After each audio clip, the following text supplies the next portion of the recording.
Hi friends, ഇന്ന് നമ്മൾ ബയോളജിയിലെ ജനിതക ശാസ്ത്രവുമായിട്ട് ബന്ധപ്പെട്ട് കുറച്ച് മുൻവർഷ ചോദ്യങ്ങളും അതുമായിട്ട് ബന്ധപ്പെട്ട കുറച്ച് കാര്യങ്ങളുമാണ് നമ്മൾ ഡിസ്കസ് ചെയ്യുന്നത്. ജനിതക ശാസ്ത്രത്തിൻ്റെ പിതാവ് എന്നറിയപ്പെടുന്നത് ഗ്രിഹർ ജൊഹാൻ മെൻഡലാണ്. നമുക്കെല്ലാവർക്കും അറിയാം അല്ലേ? ജനിതക ശാസ്ത്രത്തിൻ്റെ പിതാവ് എന്നറിയപ്പെടുന്നത് ഗ്രിഹർ ജൊഹാൻ മെൻഡലാണ്. പാരമ്പര്യങ്ങളെയും വ്യതിയാനങ്ങളെയും കുറിച്ച് പഠിക്കുന്ന ശാസ്ത്രശാഖയാണ് ജനിതക ശാസ്ത്രം. പാരമ്പര്യങ്ങളെയും വ്യതിയാനങ്ങളെയും കുറിച്ച് പഠിക്കുന്ന ശാസ്ത്രശാഖയാണ് ജനിതക ശാസ്ത്രം. ഈ ജനിതക ശാസ്ത്രത്തിന് ജനറ്റിക്സ് എന്ന് പേര് നൽകിയത് വില്യം ബേറ്റ്സൺ ആണ് ജനിതക ശാസ്ത്രത്തിന് ജനറ്റിക്സ് എന്ന് പേര് നൽകിയത്. ഇനി ജീനോമിക്സിൻ്റെ പിതാവ്, അതുകൂടി ഒന്ന് ഓർത്തിരിക്കുക, ഫ്രെഡറിക് സാങ്ങറാണ് ജീനോമിക്സിൻ്റെ പിതാവ്. അപ്പോൾ ജനിതക ശാസ്ത്രത്തിൻ്റെ പിതാവ് എന്നറിയപ്പെടുന്നത് ഗ്രിഹർ ജൊഹാൻ മെൻഡലാണ്. പാരമ്പര്യങ്ങളെയും വ്യതിയാനങ്ങളെയും കുറിച്ച് പഠിക്കുന്ന ശാസ്ത്രശാഖയാണ് ജനിതക ശാസ്ത്രം എന്ന് പറയുന്നത്. ഇതിന് ജനറ്റിക്സ് എന്ന് പേര് നൽകിയത് വില്യം ബേറ്റ്സൺ ആണ്. ഇനി ജീനോമിക്സിൻ്റെ പിതാവ് എന്നറിയപ്പെടുന്നത് ഫ്രെഡറിക് സാങ്ങറാണ്. ജീനോമിക്സിൻ്റെ പിതാവ് ഫ്രെഡറിക് സാങ്ങർ.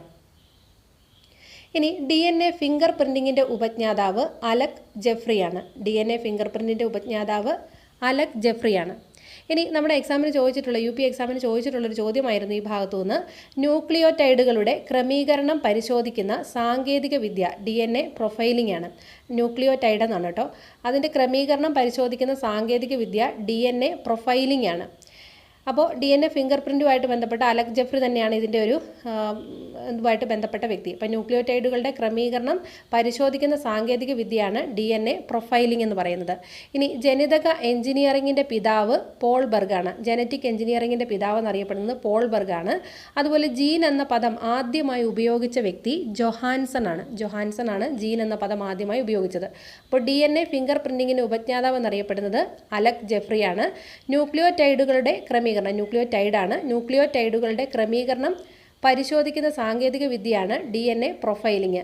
ജനിതക എഞ്ചിനീയറിങ്ങിൻ്റെ പിതാവ് എന്നറിയപ്പെടുന്നത് പോൾ ബർഗ്. ഇതൊക്കെ പല ക്വസ്റ്റ്യൻ എക്സാമുകളിലായിട്ട് ഈ ഒരു ഭാഗത്തുനിന്ന് ചോദിച്ചിട്ടുള്ള ചോദ്യങ്ങൾ തന്നെയാണ് ഈ ഫാക്റ്റായിട്ട് കൊടുത്തിരിക്കുന്നത്.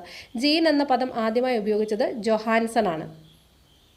ഇനി ന്യൂക്ലിയസിലെ ക്രോമസോമുകളിൽ കാണപ്പെടുന്ന ഘടകങ്ങളാണ് ജീനുകൾ എന്ന് പറയുന്നത്. അപ്പോൾ ന്യൂക്ലിയസിലെ ക്രോമസോമുകളിൽ കാണപ്പെടുന്ന ഘടകങ്ങളാണ് ജീനുകൾ. ഒരു സ്വഭാവത്തെ നിർണ്ണയിക്കുന്ന ജീനിൻ്റെ വ്യത്യസ്ത തരങ്ങൾ അറിയപ്പെടുന്നത് അല്ലീലുകൾ എന്നാണ്. അപ്പോൾ ഒരു സ്വഭാവത്തെ നിർണ്ണയിക്കുന്ന ഓരോ ജീനിലും ഓരോ ക്യാരക്ടേഴ്സിനെ ഡിഫൈൻ ചെയ്യുന്നുണ്ടല്ലോ. അപ്പോൾ ഒരു സ്വഭാവത്തെ നിർണ്ണയിക്കുന്ന ജീനിൻ്റെ വ്യത്യസ്ത തരങ്ങളെയാണ് അല്ലീലുകൾ എന്നറിയപ്പെടുന്നത്. സാധാരണയായിട്ട് ഒരു ജീനിൽ 2 അല്ലീലുകളാണ് നമുക്ക് കാണാൻ സാധിക്കുന്നത്. അപ്പോൾ ന്യൂക്ലിയസിലെ ക്രോമസോമുകളിൽ കാണപ്പെടുന്ന ഘടകങ്ങളാണ് ജീനുകൾ എന്ന് പറയുന്നത്. അപ്പോൾ ജീനുകൾ എന്താണ് തീരുമാനിക്കുന്നത്? ഓരോരുത്തരുടെയും ഓരോ ക്യാരക്ടേഴ്സ് ഉണ്ടല്ലോ. അപ്പോൾ ഓരോ സ്വഭാവത്തെ നിർണ്ണയിക്കുന്നത് ഈ ജീനാണ്. ആ ജീനിലെ വ്യത്യസ്ത തരങ്ങളാണ് അല്ലീലുകൾ. ഒരു ജീനിൽ നോർമലായിട്ട് നമുക്ക് 2 അല്ലീലുകളെയാണ് കാണാനായിട്ട് സാധിക്കുന്നത്. ഇനി മനുഷ്യ ശരീരത്തിലെ ക്രോമസോം സംഖ്യ സ്ഥിരമായി ചോദിക്കാറുള്ളതാണ്. 46 ആണ്. 23 ജോഡി 46 എണ്ണം. മനുഷ്യ ശരീരത്തിലെ ക്രോമസോം സംഖ്യ 46 ആണ്, 23 ജോഡി. ഇതിൽ സ്വരൂപ ക്രോമസോമുകൾ എന്ന് പറയുന്നത് 44 എണ്ണമാണ്, അതായത് 22 ജോഡി. സ്വരൂപ ക്രോമസോമുകൾ അത് 44 ആണ്, 22 ജോഡി. ലിംഗനിർണ്ണയ ക്രോമസോമാണ് കേട്ടോ. ലിംഗനിർണ്ണയ ക്രോമസോമുകൾ 2 എണ്ണമാണ്, അത് 1 ജോഡിയാകുമ്പോൾ ഒരെണ്ണമാണുള്ളത്, മൊത്തം 2 എണ്ണം. എണ്ണം പറയുമ്പോൾ 2 എണ്ണമാണ്. ഇനി ലിംഗനിർണ്ണയ ക്രോമസോമുകൾ ഏതൊക്കെയാണ്? അത് X ക്രോമസോമും Y ക്രോമസോമും ആയിരിക്കും. അപ്പം കുട്ടികളിലാണെങ്കിൽ കുട്ടിയാണോ പെണ്ണോ എന്നൊക്കെ ഉള്ള നിശ്ചയിക്കുന്നത്, അതായത് ലിംഗനിർണ്ണയ ക്രോമസോമുകൾ X ക്രോമസോം അതുപോലെ Y ക്രോമസോം. സ്ത്രീകളിൽ കാണപ്പെടുന്ന 2 ലിംഗനിർണ്ണയ ക്രോമസോമുകൾ എന്ന് പറയുന്നത് അത് XX ആയിരിക്കും. സ്ത്രീകളിലേതാണെങ്കിൽ അത് XX ആയിരിക്കും. പുരുഷന്മാരിലാണെങ്കിൽ അത് XY ആയിരിക്കും. അപ്പോൾ സ്ത്രീകളിലേത് ലിംഗനിർണ്ണയ ക്രോമസോമിൻ്റെ ഓർഡർ എന്ന് പറയുന്നത് XX ആയിരിക്കും, പുരുഷന്മാരിലത് XY ആയിരിക്കും. അപ്പോൾ മനുഷ്യ ശരീരത്തിലെ ക്രോമസോം സംഖ്യയുടെ എണ്ണം ഓർത്തിരിക്കാൻ 46 ആണ്. ജോഡി പറയുമ്പോൾ 23. സ്വരൂപ ക്രോമസോമുകൾ 44 എണ്ണമാണ്, 22 ജോഡി. ഇനി ബാക്കി വരുന്ന 2 എണ്ണം എന്ന് പറയുന്നത് ലിംഗനിർണ്ണയ ക്രോമസോമാണ്, അത് 1 ജോഡിയാണ്. 2 എണ്ണമാണുള്ളത്, 1 ജോഡിയാണ്. ലിംഗനിർണ്ണയ ക്രോമസോമുകൾ എന്ന് പറയുന്നത് X ക്രോമസോമും Y ക്രോമസോമുമാണ്. സ്ത്രീകളിൽ കാണപ്പെടുന്ന ലിംഗനിർണ്ണയ ക്രോമസോമിൻ്റെ അറേഞ്ച്മെൻറ്റ് XX ആണ്. പുരുഷന്മാരിൽ കാണപ്പെടുന്ന 2 ലിംഗനിർണ്ണയ ക്രോമസോമുകൾ എന്ന് പറയുന്നത് അത് X ഉം Y ഉം ആയിരിക്കും, XY. ഇനി ക്രോമസോമിൻ്റെ അടിസ്ഥാന ഘടകമാണ് DNA എന്ന് പറയുന്നത്. അപ്പോൾ ക്രോമസോമിൻ്റെ അടിസ്ഥാന ഘടകമാണ് DNA.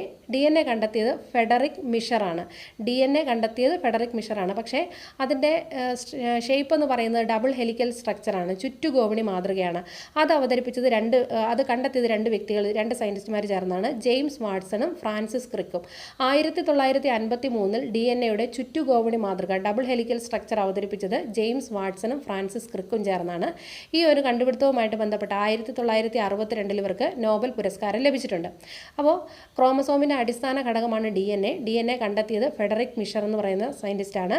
1953 ഇതിൻ്റെ ഒരു സ്ട്രക്ചർ കണ്ടെത്തി. DNAയുടെ ചുറ്റുകോവണി മാതൃക അവതരിപ്പിച്ചത് ജെയിംസ് വാട്സണും ഫ്രാൻസിസ് ക്രിക്കും ചേർന്നാണ്. അവർക്ക് 62 ഇതിനുമായിട്ട് ബന്ധപ്പെട്ട് നോബൽ പുരസ്കാരം ലഭിച്ചു. ഇനി ഈ ഡബിൾ ഹെലിക്കൽ സ്ട്രക്ചറിൻ്റെ നെടിയ ഇഴകൾ ഷുഗറും ഫോസ്ഫേറ്റും ചേർന്നാണ്, പഞ്ചസാരയും ഫോസ്ഫേറ്റും ചേർന്നിട്ടാണ് നെടിയ ഇഴകൾ നിർമ്മിക്കപ്പെട്ടിട്ടുള്ളത്. അപ്പോൾ നമ്മുടെ സ്ട്രക്ചർ ഡബിൾ ഹെലിക്കലാണ്, ചുറ്റുകോവണിയുടെ മാതൃകയാണ്. അതിൻ്റെ നെടിയ ഇഴകൾ രൂപപ്പെടുത്തിയിരിക്കുന്നത് ഷുഗറും ഫോസ്ഫേറ്റും ചേർന്നാണ്, പഞ്ചസാരയും ഫോസ്ഫേറ്റും. ഇനി അതിൻ്റെ പടികൾ നിർമ്മിച്ചിരിക്കുന്നത് നൈട്രജൻ ബേസുകൾ കൊണ്ടാണ്. അതിൻ്റെ ഡബിൾ ഹെലിക്സിൻ്റെ പടികൾ നിർമ്മിച്ചിരിക്കുന്നത് നൈട്രജൻ ബേസുകൾ കൊണ്ടാണ്. ഇനി DNAയിലെ ഷുഗർ ഏതാണെന്ന് ചോദിക്കാറുള്ളത്. ഡിയോക്സി റൈബോസ് ആണ്. DNA അതിൻ്റെ ഷുഗർ എന്ന് പറയുന്നത് ഡിയോക്സി റൈബോസ് ആണ്. ഇനി RNAയിലെ ഷുഗർ എന്ന് പറയുന്നത് റൈബോസ് ഷുഗറാണ്. RNAയിലെ ഷുഗർ റൈബോസ് ഷുഗറാണ്. ഇനി DNAയിലെ നൈട്രജൻ ബേസുകൾ 4 എണ്ണമാണുള്ളത്. Adenine, guanine, thymine, cytosine. ഓർക്കാൻ വേണ്ടിയിട്ട് നമ്മൾ ATGC എന്ന് ഓർത്തിരുന്നാൽ മതി. DNAയിലെ നൈട്രജൻ ബേസുകളാണ് അഡനിൻ, ഗ്വാനിൻ, തൈമിൻ, സൈറ്റോസിൻ. ഇനി RNAയിലാണെങ്കിൽ അഡനിനും ഗ്വാനിനും യുറാസിലും സൈറ്റോസിനും ആയിരിക്കും. അഡനിനും ഗ്വാനിനും യുറാസിനും സൈറ്റോസിനും. അപ്പോൾ DNAയിൽ നിന്ന് വ്യത്യസ്തമായിട്ട് നമുക്ക് തൈമിന് പകരം യുറാസിലാണ് അവിടെ പ്ലേസ് ചെയ്തിരിക്കുന്നത്. അപ്പോൾ DNAയിൽ തൈമിനാണുള്ളത്. അപ്പോൾ RNAയിൽ വരുമ്പോഴത്തേക്കിനും തൈമിൻ മാറിയിട്ട് അതിന് പകരം യുറാസിൽ വരും. ഇനി DNAയുടെ ധർമ്മം എന്ന് പറഞ്ഞു കഴിഞ്ഞാൽ എന്താണ്? പാരമ്പര്യ സ്വഭാവ പ്രേഷണം. അതായത് പേരൻറ്റിൽ നിന്ന് കുട്ടിയിലേക്ക് എന്തെങ്കിലും ജനറ്റിക്കലായിട്ടുള്ള ക്യാരക്ടേഴ്സ് ട്രാൻസ്ഫർ ചെയ്യുന്നത് ഈ DNA ആണ്. അപ്പോൾ DNAയുടെ ധർമ്മം എന്ന് പറയുന്നത് പാരമ്പര്യ സ്വഭാവത്തിൻ്റെ പ്രേഷണമാണ്. RNAയുടെ ധർമ്മം നമുക്കറിയാമല്ലോ, പ്രോട്ടീൻ മാംസ്യ സംശ്ലേഷണമാണ് RNAയുടെ ധർമ്മം, മാംസ്യ സംശ്ലേഷണം. ഇനി അടുത്തായിട്ട് ഓർത്തിരിക്കാനുള്ളത്, ഈ അഡനിനെയും തൈമിനെയും ഗ്വാനിനെയും സൈറ്റോസിനെയും ബന്ധിപ്പിക്കുന്നത് ഹൈഡ്രജൻ ബോണ്ട് വെച്ചിട്ടാണ്. അപ്പോൾ നമുക്ക് ഓർത്തിരിക്കാനായിട്ട് ATGC എന്ന് ഓർത്തിരുന്നാൽ മതി. അപ്പോൾ AT എന്ന് പറയുന്നത് അഡനിനെയും തൈമിനെയും കണക്ട് ചെയ്തിരിക്കുന്നത് 2 ഹൈഡ്രജൻ ബോണ്ട് വെച്ചിട്ടാണ്. ഗ്വാനിനെയും സൈറ്റോസിനെയും കണക്ട് ചെയ്തിരിക്കുന്നത് 3 ഹൈഡ്രജൻ ബോണ്ട് വെച്ചിട്ടാണ്. ഈ ഒരു ജസ്റ്റ് ഒരു പിക്ചർ നമുക്കൊന്ന് ഓർത്തിരുന്നാൽ മതി. അഡനിനും തൈമിനും 2 ഹൈഡ്രജൻ ബോണ്ട്, ഗ്വാനിനും സൈറ്റോസിനും 3 ഹൈഡ്രജൻ ബോണ്ട്. അഡനിൻ എപ്പോഴും തൈമിനുമായിട്ടാണ് പെയർ ചെയ്യുന്നത്, ഗ്വാനിൻ എപ്പോഴും സൈറ്റോസിനുമായിട്ടാണ് പെയർ ചെയ്യുന്നത്. ഇനി DNA തന്മാത്ര നിർമ്മിക്കപ്പെട്ടിരിക്കുന്നത് ന്യൂക്ലിയോടൈഡ് യൂണിറ്റുകൾ ചേർന്നാണ്. ഒരു DNA നിർമ്മിക്കുന്നത് എങ്ങനെയാണ്? ന്യൂക്ലിയോടൈഡ് യൂണിറ്റുകൾ ചേർന്നാണ്. ഒരു ന്യൂക്ലിയോടൈഡ് യൂണിറ്റിൽ ഉള്ള കാര്യങ്ങളാണ് നമ്മൾ അടുത്തത് നോക്കുന്നത്. ഒരു ഡിയോക്സി റൈബോസ് ഷുഗർ ഉണ്ടായിരിക്കും, അതുപോലെ തന്നെ ഒരു ഫോസ്ഫേറ്റ് തന്മാത്ര ഉണ്ടായിരിക്കും, അതുപോലെ ഒരു നൈട്രജൻ ബേസും ഉണ്ടായിരിക്കും. അപ്പോൾ DNA തന്മാത്ര നിർമ്മിക്കപ്പെട്ടിട്ടുള്ളത് ന്യൂക്ലിയോടൈഡ് യൂണിറ്റുകൾ ചേർന്നാണ്. അപ്പോൾ ഈ ന്യൂക്ലിയോടൈഡുകളുടെ യൂണിറ്റിലുള്ളത്, ഒരു ന്യൂക്ലിയോടൈഡിൽ എന്തൊക്കെയാണ് നമുക്ക് കാണാൻ സാധിക്കുന്നത്? ഒരു ഡിയോക്സി റൈബോസ് ഷുഗർ ഉണ്ടായിരിക്കും, അതുപോലെ തന്നെ ഒരു ഫോസ്ഫേറ്റ് തന്മാത്ര ഉണ്ടായിരിക്കും, ഒരു നൈട്രജൻ ബേസും ഉണ്ടായിരിക്കും. അപ്പോൾ ഒരു ന്യൂക്ലിയോടൈഡിൻ്റെ യൂണിറ്റ് ഉണ്ടാക്കിയിരിക്കുന്ന ഘടകങ്ങളാണ് നമ്മൾ പറഞ്ഞത്. ഒരു ഡിയോക്സി റൈബോസ് ഷുഗർ തന്മാത്രയും ഒരു ഫോസ്ഫേറ്റ് തന്മാത്രയും ഒരു നൈട്രജൻ ബേസുമാണ് ഇത് നിർമ്മിക്കപ്പെട്ടിരിക്കുന്നത്. അപ്പോൾ ഈ ഒരു ഭാഗത്തു നിന്നുള്ള കുറച്ച് ക്വസ്റ്റ്യൻസ് ആണ് ഇതിൽ ആഡ് ചെയ്തിരിക്കുന്നത്. അപ്പോൾ ബാക്കി കാര്യങ്ങളുമായിട്ട് ഇതുമായിട്ട് ബന്ധപ്പെട്ട് ബാക്കിയുള്ള ചോദ്യങ്ങളും അതിൻ്റെ വിശദീകരണങ്ങളുമായിട്ട് അടുത്ത ക്ലാസ്സിൽ കാണാം. താങ്ക്